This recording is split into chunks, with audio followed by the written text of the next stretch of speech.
नमस्कार दोस्तों, आप सभी का हमारे यूट्यूब चैनल इंटेसएलआर एजुटेक में बहुत बहुत स्वागत है। दोस्तों आज का वीडियो है नदियों से संबंधित ही है और नदियाँ बहुत इम्पोर्टेंट होती हैं। जैसा कि सबको पता है कि सभ्यता के विकास से पहले से ही नदियों का बहुत ज़्यादा महत्व रहा है। इसी वजह से आज भी आप देख लीजिएगा, जितने भी बड़े बड़े शहर हों, चाहे बनारस हो, चाहे इलाहाबाद हो, चाहे लखनऊ हो, चाहे कोई भी बड़े शहर का नाम लीजिए, वो नदी के किनारे ही बसा है। क्योंकि अगर नदी के किनारे बसा है क्योंकि पानी की संबंधित जितनी भी ज़रूरतें होती थी पूरी हो जाती थी। तो चलिए उससे संबंधित आज का वीडियो है। वीडियो है प्रवाह तंत्र के बारे में। देखिए हर नदियों की बात कर रहे हैं तो नदियों का एक स्ट्रक्चर होता है। नदी कहीं से निकलती है और घूमते घामते घामते और जाके सागर में मिल जाती है। ठीक है,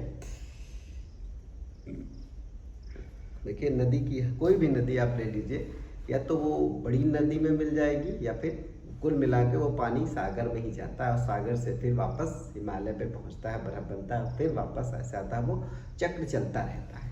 कुल मिला के वो पानी जो है समुद्र में ही जाता है। इसी तरह हम लोग की लाइफ भी होती है। सबकी जर्नी एक ही होती है, पैदा होता है, फिर मृत्यु होती है, बीच में बहुत सारी चीज़ें करता है इंसान। उसी तरह बीच में नदियाँ भी बहुत जगह से जाती हैं, घूमती फिरती मुड़ती, इस शहर से उस शहर तक जाती हैं। हम उन्हीं चीज़ों के बारे में बात करने वाले हैं दोस्तों। तो चलिए, टॉपिक थोड़ा सा बड़ा है तो इसके बाद वाले वीडियो ज़्यादा इम्पोर्टेंट है। इस वीडियो में हम केवल इंट्रोडक्शन करेंगे, जिसको कहते हैं भूमिका बनाएंगे बस। ठीक है, तो हम इसमें प्रवाह तंत्र और अपवाह तंत्र के बारे में बात करने वाले हैं दोस्तों।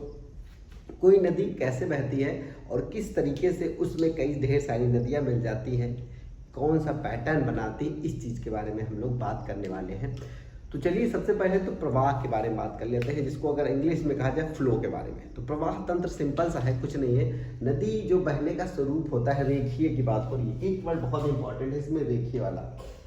ठीक है, तो इसमें देखिए रेखीय स्वरूप का जो होता है उसे प्रवाह रेखा कहते हैं, और जो प्रवाह संजाल बनता है उसे ड्रेनेज नेटवर्क कहते हैं। बस इसके प्रवाह बस इतना ही है कि एक रेखीय स्वरूप का प्रवाह होता है बस। ठीक है, देखा है किसी नदी के रेखीय स्वरूप के प्रवाह रेखा कहते हैं। को होना चाहिए था, यहाँ पे को होना चाहिए था। ठीक है, तो कहते हैं, और जो कई प्रवाह रेखा मिल जाती है तो उसको संजाल कहते हैं। जो कई प्रवाह रेखा मिल जाती है तो उसको संजाल कहते हैं। बस प्रवाह के बारे में हमें इतना ही पढ़ना है। अब पढ़ना है अपवाह के बारे में।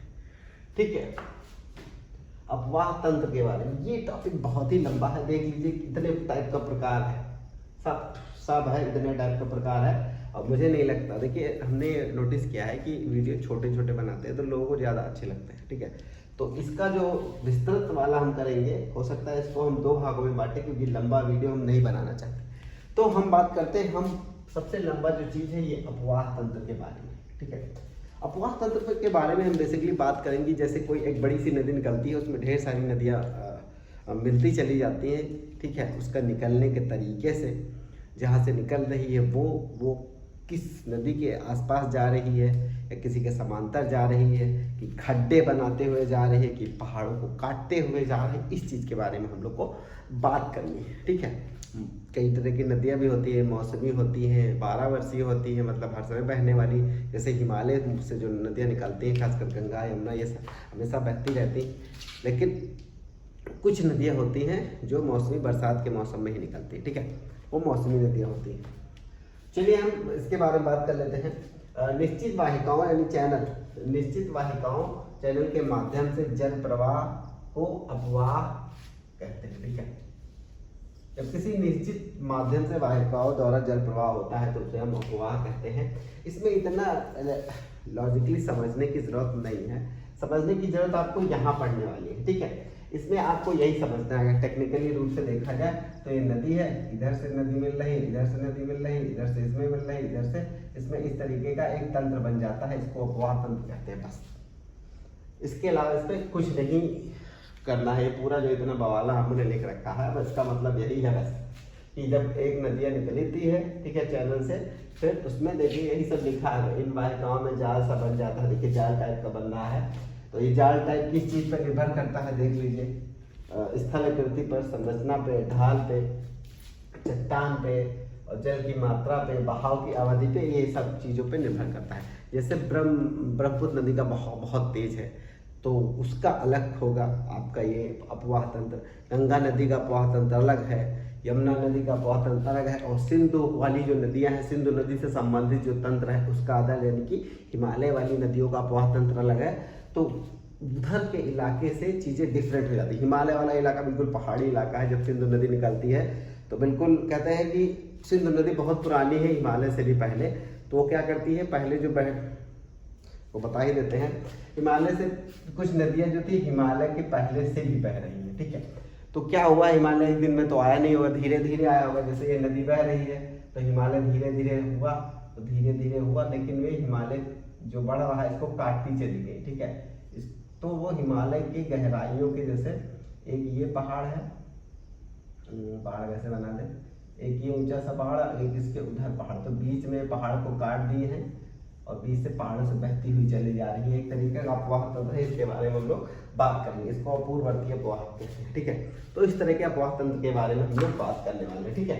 तो ये निर्भर करता है बेसिकली कई चीजों पे, समय अवधि पे, चट्टान की प्रकृति पे, संरचना पे, स्थलाकृति पे, ढाल पे, बहते जल की मात्रा पे, बहाव की अवधि पे।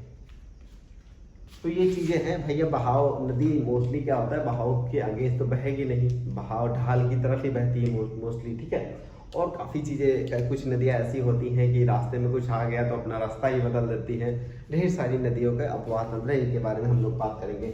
यहाँ पे हमने 15 टाइम कट लिखा है, जिसको बताते बताते मुझे लग रहा है कि कम से कम 1-1.5 घंटा बीत जाएगा। इसको चित्र बनाना, लिखवाना, ये काफ़ी ज़्यादा है। वैसे मैं नहीं चाहता हूँ कि ये वीडियो इतना लंबा हो, इसीलिए हम केवल नाम लिख रहे हैं, लेकिन अगले जो वीडियो होगा वो काफ़ी इंपॉर्टेंट होने वाला है। तो हम केवल पूर्ण नाम बता दे रहे हैं। ये पूर्ववर्ती अपवाह तंत्र है, और ये अनुवर्ती है, ये परिवर्ती है, ये धूमाकृति है, इसको धूमाकृति को वृक्षाकार भी कह लेते हैं। जालीनुमा आप कभी चित्र बना के बता सकते हैं। कंटकीय है, आयताकार है, आर्य है, वलयाकार है, समांतर है, अध्यारोपित है, अंतःस्थलीय है, क्रमहीन है, खंडित है और मालाकार अपवाह तंत्र। ये सारे इस टाइप के अपवाह तंत्र हैं जिनके बारे में हम लोग को पढ़ाई करनी है, ठीक है। इस सबका एक चित्र बना हुआ है, क्योंकि मेरे पास 3D वाला सिस्टम तो है नहीं, वो प्रोजेक्टर वाला सिस्टम नहीं है, इलेक्ट्रॉनिक बोर्ड है, मैं ऐसे ऐसे करता जाऊँ। वैसे होता तो चीज़ें आसान होती, मुझे सारी चीज़ें लिखनी पड़ेगी तो मुझे टाइम लगने वाला है। फिर भी इसमें कुछ चीज़ें बहुत ईजी हैं, हम इसको बता सकते हैं। जैसे ये पूर्ववर्ती की बात हो रही है, जो हिमालय बनने से पहले जो नदियाँ बह रही हैं, हिमालय को काट के बहती जा रही, वो ये है। अनुवर्ती है, वो ढाल के अनुरूप बहती जा रही है। दुम आकार की बात कर ले तो दुम आकार की बात करने का मतलब है वृक्ष की शाखाओं की तरह जैसे बहती है। जैसे ये नदी बह रही, इसमें मिलती जा रही है, और ये नदी बह रही, इसमें तो एक तरीके की वृक्ष की तरह बन गई, तो ये हो गया।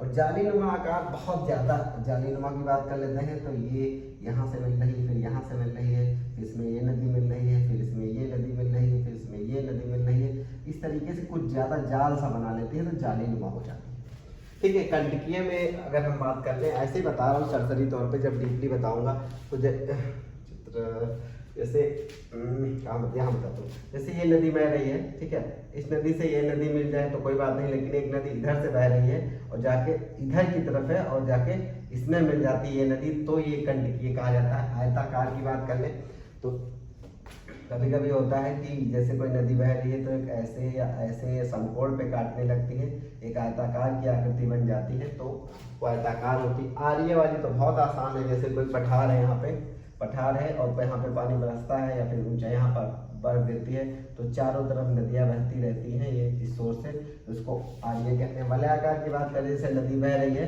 तो एक वलय के आकार की आकृति बना लेती है, तो इस तरह हो जाता है। समांतर नदियाँ जैसे नर्मदा और ताप्ती की बात कर ले, नर्मदा ताप्ती नदियाँ जो पैरेलल बहती हुई हैं एक साथ, थक गए। अंतःस्थलीय होती है वो जो क्या बोलते हैं, जैसे लूनी नदी है राजस्थान में, अंदर अंदर से बहती, कहीं कहीं गायब सी दिखाई देती है। खंडित की बात कर लेते हैं, जैसे विभाजक आ जाता है बीच में, जैसे कोई नदी है तो बीच में विभाजक आ जाए, नदी को बीच से तोड़ देता है, इस तरह का है।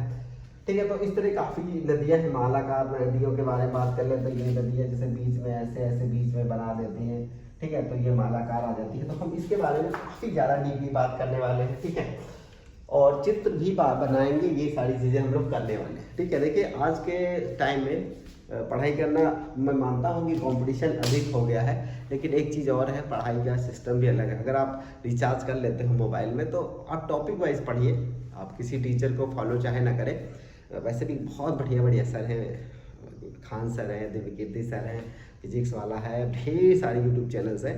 तो अगर आपको पढ़ना हो तो टॉपिक वही, आलोक सर का भी हमने देखा है शुरू में। हमारे टाइम में जब हमारी तैयारी का सिस्टम था वो अलग था, किताब के अलावा कहीं नहीं मिलता था। अभी क्या है, अब टॉपिक डालिए यूट्यूब पे, कम से कम 50-60 लोगों ने पढ़ा रखा है, जो आपको अच्छे लगते हैं उनसे आप पढ़ सकते हैं। अगर जैसे जब मैं MBA कर रहा था तो होता ये था कि हमें किसी एक बुक में कोई चीज़ नहीं मिलती थी, पूरा सिलेबस कभी नहीं मिलता था। इस बुक से उठाओ, लाइब्रेरी से इशू कराओ, ये टॉपिक उसमें पढ़ो, उसमें पढ़ो, उस पढ़ो। तो इसी तरह अगर यूट्यूब पे पढ़ रहे हो तो अपना सिलेबस देखिए, उस टॉपिक को यूट्यूब पे ढूंढिए। 250 रुपये, 239 रुपये का रिचार्ज करिए, आप किसी भी टीचर से पढ़ सकते हैं, घर बैठे कहीं भी पढ़ सकते हैं। पढ़ोगे तब, लेकिन जब आप फेसबुक से यूट्यूब में बाकी अदर चीज़ें नहीं देखोगे तब, ठीक है। चलिए दोस्तों, हम इसको करेंगे अगले वीडियो में, और तैयारी के साथ, बाकायदा चित्र के साथ करेंगे। बस थोड़ा सा टाइम लगने वाला हो सकता है, इसको 2 पार्ट और करने पड़े, क्योंकि जब बताऊंगा तो आराम से बताऊंगा। चित्र ही बनाना होता तो अभी बना देता सारे चित्र, लेकिन मैं चाह रहा हूँ थोड़ा सा लिखेंगे, थोड़ा सा ज़्यादा लिखने वाला पैटर्न नहीं है, क्योंकि इनमें सब से इम्पॉर्टेंट एग्जाम्पल्स है, जो एग्जाम्पल्स आने की संभावना ज़्यादा होती है। ठीक है दोस्तों, फिर मिलते हैं एक और वीडियो के साथ, तब तक बने रहे, लाइक करें, सब्सक्राइब करें, कमेंट करें। नमस्कार।